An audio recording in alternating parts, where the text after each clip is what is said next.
All right. Welcome to the second episode of the Single Dad's Lonely Podcast. You know what? Since I can't remember what the original title was, I'm going to go with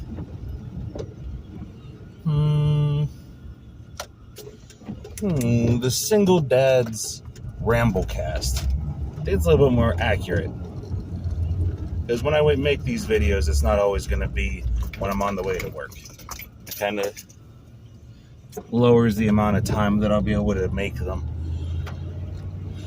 If I decide to keep going with it. For right now, Single Dad's Ramblecast. Sounds pretty good to me. Oh boy, it's only 8 o'clock. Well, I was going to go get a hamburger. Because it's never too early to get a burger and some fries. But it's like 8 in the morning. And Mickey D's don't serve hamburgers this early. So, up the sheets I go. This morning is Saturday. So, this happens to be the weekend, the Saturday, where I have my son. So you might hear some baby noises or hear him mucking with his toy in the back. He's probably confused as hell, wondering who I'm talking to. Well, since this is the Ramblecast, I'm not always going to talk about relationship and all that shit. Today is the second day since the majority of people online and in general learned about the passing of Akira Toriyama. Best known for his works on Dragon Ball Z, Dr. Slump, and now more recently Sandland, which I'm not entirely certain if he finished. It's a very, very sad day for pretty much everyone in the manga world. Anyone who's watched anime in the West for the last probably close to 30 years now was introduced mostly due to Dragon Ball Z when it came out on Toonami in America, for the most part. When it came out on Toonami, he was only 68 years old. And obviously, there's a term known as parasocial relationships, where you have a relationship with someone you don't actually know in your mind. But I think I could safely say almost every fan of manga and anime in general at some point has enjoyed the works of Akira Toriyama. And it almost feels like losing that cool uncle that you got to see every once in a while. I wish nothing but the best for his family, and I hope that if there is an afterlife, he's getting to do what he always wanted to do in it, which was basically just relax, read his magazines, have his smokes and coffee.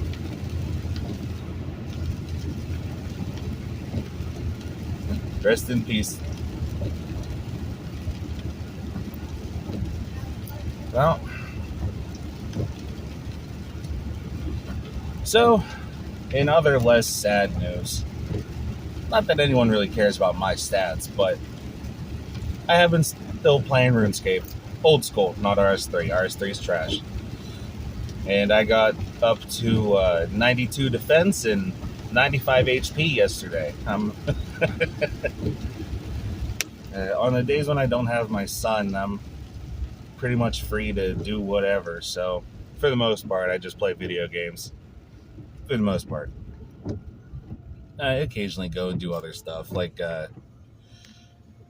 my grandma and mom and I went on a pretty long ride, stopped at a couple stores. That was pretty fun. I just didn't expect it to last as long as it ended up lasting. Whenever we got back, I was able to help my aunt fix up her camera system that she'd gotten frustrated with the other day. So with that, I will say, very valuable takeaway from it is always use the power cord provided with whatever you have. And whatever electronics you have, you're going to want to use its power cord. She was using the power cord from the old camera system, and it was just a wee bit too strong, I believe. It was, they were both 10 volt, but the old one was, I think, 2 amps, and the new one was 1. I think that's what the 1 and 2A were, whatever. But that was the entire crux of the problem, was just that she was using the wrong power cord. So any electronics you ever use, try to use the original cord. If it's like PS1, PS2 power cords, you should be good to use the same one. But for other shit, you got to use its original cord. Although I will say, the part that attaches to the box on the power cords for like the Xbox 360, those could be used on certain TVs. I wouldn't suggest it, but I haven't had any problems doing it on the couple times that I've done it, because that part and the TV cord were indistinguishable from each other. So I think I had the right spots. I hope I did.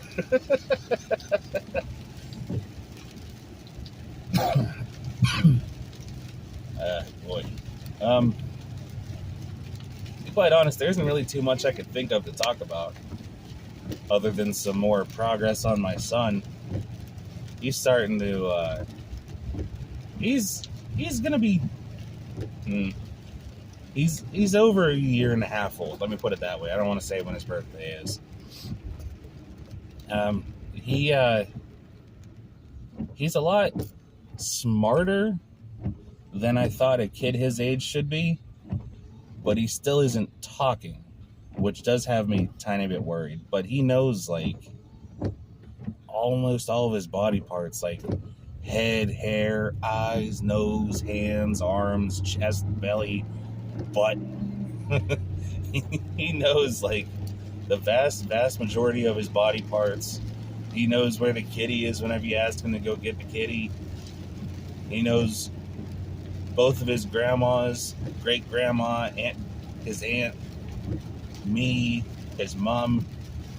He'll go over to or point at him, whatever, if he's paying attention and wants to do it. He's a little independent boy. But he still isn't talking. And whenever he's hungry, he does his, I really don't know how to describe it without actually doing it, but, like, if you do both of your hands like 0 and then tap your fingertips together, I think that's actual sign language. I'm not really sure. I don't know sign language. As you can hear, I'm talking. So I don't really know sign language at all. I just know my ex-wife taught him that one. So whenever he gets hungry, he taps his little fingers together. But it's supposed to be used for I want more, but he just uses it general for, like, I'm hungry or I'm thirsty. At least for me. I don't know if he does anything different with my ex or my ex's mom. But he's a little smarty pants. He still hasn't figured out how to talk. I will be right back. It's time for a food break. Okay, I just finished getting my food, and now I'm back on the road. Well, getting that food reminded me, sometimes, I personally, when I was in the, I guess, customer service industry, I know it's said a lot, but you really don't realize just how many assholes there are until you work in the service industry. You're doing your job, you're being polite to the customer, And the customer's flipping the fuck out on you like it's your fault that their parents never loved them, or that there's not enough registers open. Like, lady, I'm not the one that schedules the people. Calm the fuck down and leave me alone. And the worst part is, you're not allowed to say anything to these customers. Because it will be bad for business, I get it. But at the same time, there should be at least a point where you're allowed to verbally defend yourself from these customers. But at the same time, I understand why you can't. Because one, it would look bad for your business. It would probably not be great to be arguing with customers. And you never know who's a psychopath. You start yelling back at the dude who's flipping out because there's no mayo, like at the front registers, and then suddenly they pull out a fucking knife or something. And, it's... So I do understand, but it really does suck. You're not allowed to defend yourself from people who are flipping out on you for no reason.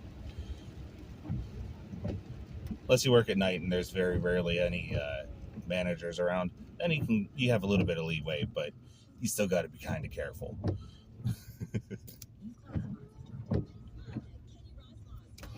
So, actually somewhat related to that, I've been out of the dating game for almost 10 years. It'll be, what are you making all that noise for? What are you making that noise for? It'll be 10 years in July. And before, since my wife was my first and only, I also don't really know anything about the dating game. I don't know shit for shit, to be quite honest with you. According to my ex, whenever I would talk to cashiers, or servers at restaurants, like waitresses, my natural talking was flirty, according to her.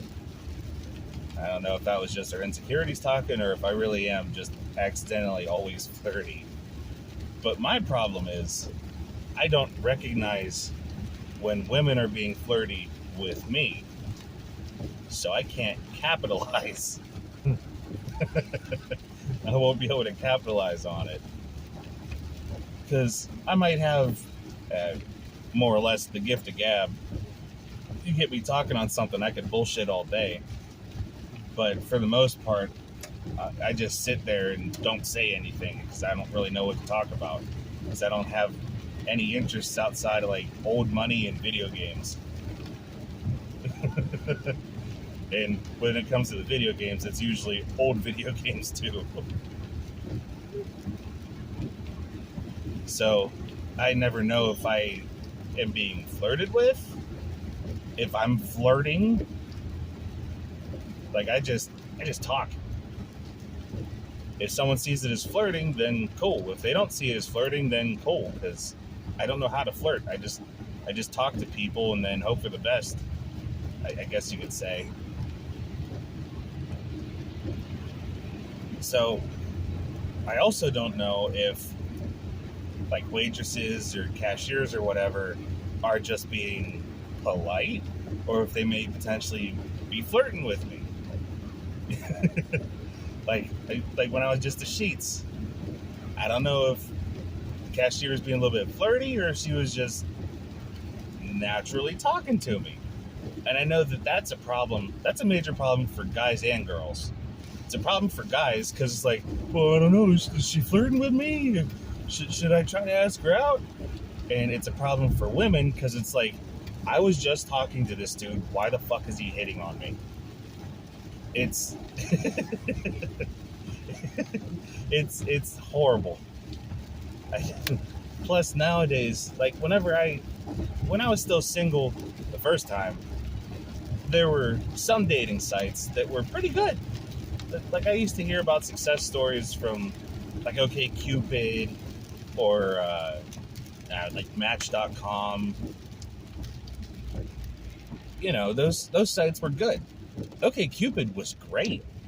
all things considered, like, I only ever got one date out of it, sure, but it was a really good site. But now, unfortunately, Tinder exists. Because Tinder exists, they're owned by a company called, I think, Match, like Match Group or something like that. Because Tinder makes so much money, Match Group just buys out all of the dating sites. Like, you could do everything on OkCupid for free. When I first got onto it, back in, I think, 2012 to early 2014, before I got with my ex. It was a good site. It was cool. But now, it's basically just Tinder that I don't... Like, I get the companies need to make money, but when you hide so much shit behind the premium, there's no point to even having a free option. Like, on Plenty of Fish, you only get, like, for me at least, it's like once a month you get a free send a message first option. And people on there are constantly like, oh, just send me a message, I don't pay. Send me a message, I don't pay. But I can't send a message to you if you don't like me back. And if you don't like me back, well, there's nothing there. So at the end of the day, all I can really do is go onto these dating apps and keep swiping right and hope that someone hits me back. Like, I got lucky. I finally am talking to someone, at least. I don't expect it to go anywhere because I don't know how to close a deal, but I'm at least talking to someone finally. And that alone has been such... I don't have the greatest self-confidence in myself, and that's been a massive boost. Just the fact that someone swiped right on me that isn't one of those fucking bots. It's nice. It's real nice. But even then, I don't even know, like, my ex and I have been split up since Halloween. So I am single. But at the same time, it feels like cheating. And in legally speaking, we are still married. We haven't finished up the divorce and custody processes yet. So, legally speaking, I'm not single, but practically speaking, in every way, shape, and form, I am single. Like, she doesn't even really want to hug me no more. I think the last time she hugged me was, like, New Year's. And I'm not going to ask for it, usually, unless I'm particularly sad or something. But I don't know, man. As much as I love my son, sometimes I kind of regret having him. Only for the fact that I'm still connected with my ex. Everything else about my son, amazing. I wish he would have just come out of me like asexual reproduction. I absolutely adore my son. I just dislike that I'm still hooked up with my ex. Because I still have to see her. You know, I'm sure over time it'll fade. Like, I'm sure anyone who might listen to this does still have exes that they have feelings for. I still love her. You know, she was my first everything. I spent the last damn near 10 years with her. She's the mother of my child. I wish I didn't have to see her. And I wish she wasn't still on my mind as much as she is. It hurts. It hurts. It really does. But that's what happens sometimes, you know? Just because you think it's working out doesn't necessarily mean it does. It's a hard lesson for next time. I just gotta pay better attention and know when to cut my losses. Because for anything other than jobs, I've always had a real hard stick-to-itiveness. It's like, no, I'm not going anywhere. And she said, I don't want to go anywhere either, but I have to, so goodbye. So I guess it is what it is. It hurts, but it is what it is. All we can do is learn and move on to the next thing. And it's not really a bad thing either to just stay single. Like, I don't have to look for a girlfriend. I don't have to look for a new partner. I'm straight. There'd be a girlfriend. I didn't need to say that. I'm sorry. But I don't need to look for a new girlfriend. I don't need to look for anyone else. But, you know what? I'm lonely. Even when I was with my ex, I was still lonely. Like, I don't know if it's just a mental thing, or if she was further away from me than I really realized. But I was still lonely when I was with her. When I have my son, I don't feel lonely at all. That little turd's on me and running around the house. And... Want to fry, bud? Here you go. We gotta get him home so I can change his diaper. Gotta eat, bud. There you go. There you go. All right. But I don't need to find someone. I'm gonna try though, because I don't like being single. My problem right now though is, since I am single, since my wife and I are breaking up, or broke up, whatever you want to say, I've been living with my mom since like about halfway through November. I moved out. I think I moved out of my house about a month after my wife and I split. So I've been living with my mom since. And granted, it's just my mom. It's not both my parents, just my mom. But I don't have my own place. And that house is pretty decently big, but my bedroom is on the second floor. My mom doesn't use one of the bedrooms. She just usually sleeps on the couch down in the living room. So that could be kind of awkward. My bedroom used to be the attic. Like, I think since I was like 12 or 13, I want to say. The attic was my bedroom. And then I moved in with my ex the first time at our apartment. And then whenever me and her had to leave because they were raising the rent too much, we couldn't afford it no more. And we had to move in with my mom for, I think we were there for like 2-3 years. We were back up in the attic, but it's an old house, and there's only so much you could do with just carpeting and a heater, because it was cold as shit up there in the wintertime. I was used to it. I don't mind being cold, so I wouldn't even really realize it all the time. I just put on my jacket and a blanket and I was good to go. But since my ex-wife was up there with me, we had the heater going, and just it was just a little space heater. It looked like an old radiator. Like, it was just like the rectangular rings that put out heat. Just having that thing plugged in and using the other little bit of shit, like the both of us used our computers and our TVs.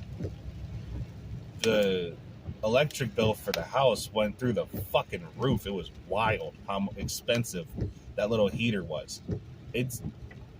So when I just moved back in, since I'm single now, it's just me moving in with my mom, she had me take over her room that she doesn't use anymore because she always sleeps on the couch in the living room. So if I do manage to land a girlfriend, my bedroom's only a floor up. And I don't know, me and my mom are using the attic for storage now, since I don't need to be up there or nothing, and I really only ever go into my bedroom now to go to sleep. I took over the dining room as my hangout spot. So I got my chair and the computer and the TVs and all that shit in there.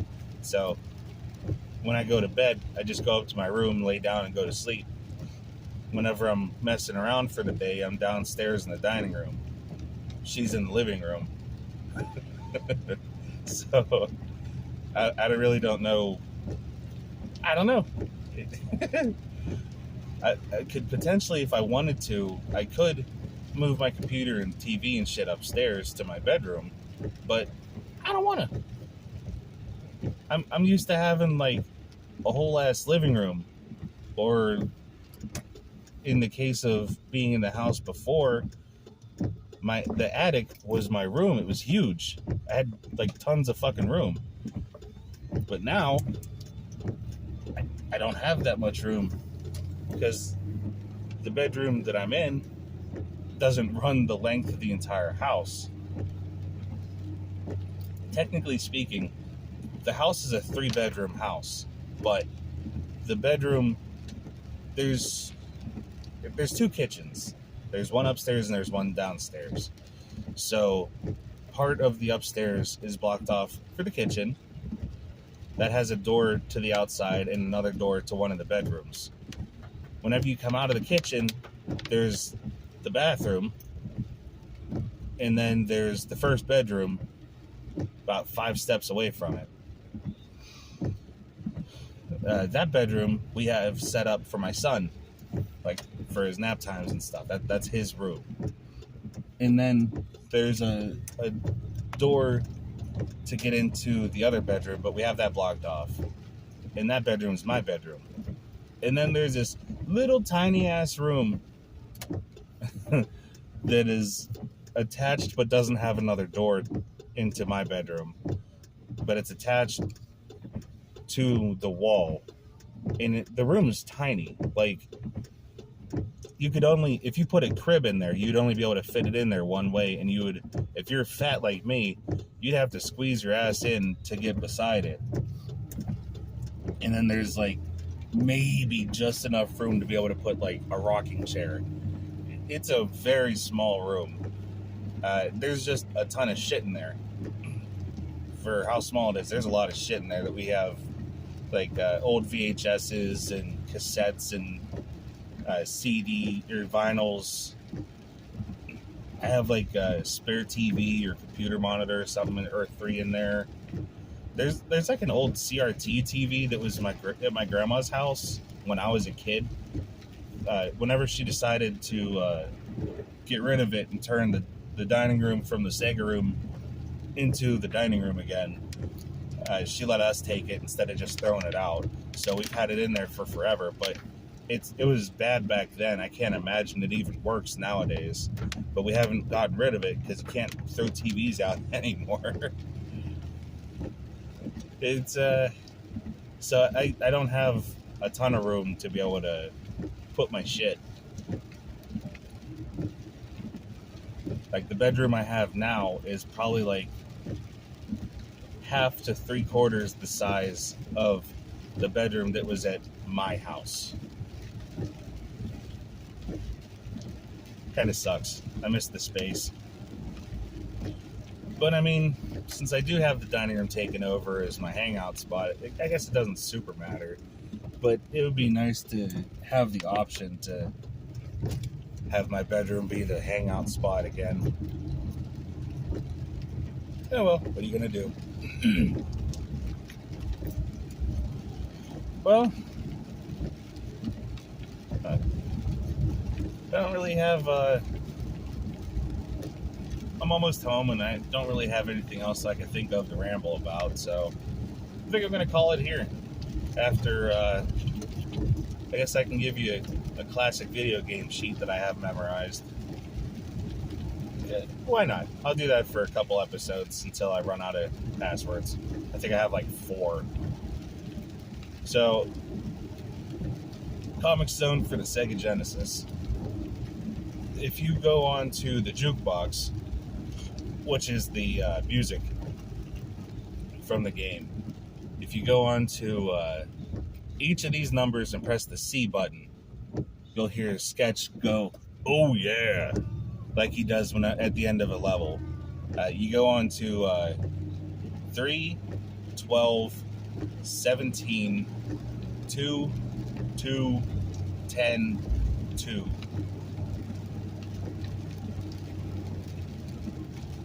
7, 7, 11. Pretty sure. You'll hear Sketch say, "Oh yeah," and that activates invincibility. You just got to be careful though, because whenever you get to, I think it's the 4th or 5th level, near the end of it, there's like, you have to be on chains over top of some lava. If you get knocked off of the lava, if you get knocked off of the chain and into the lava by the enemy, you'll soft lock the game.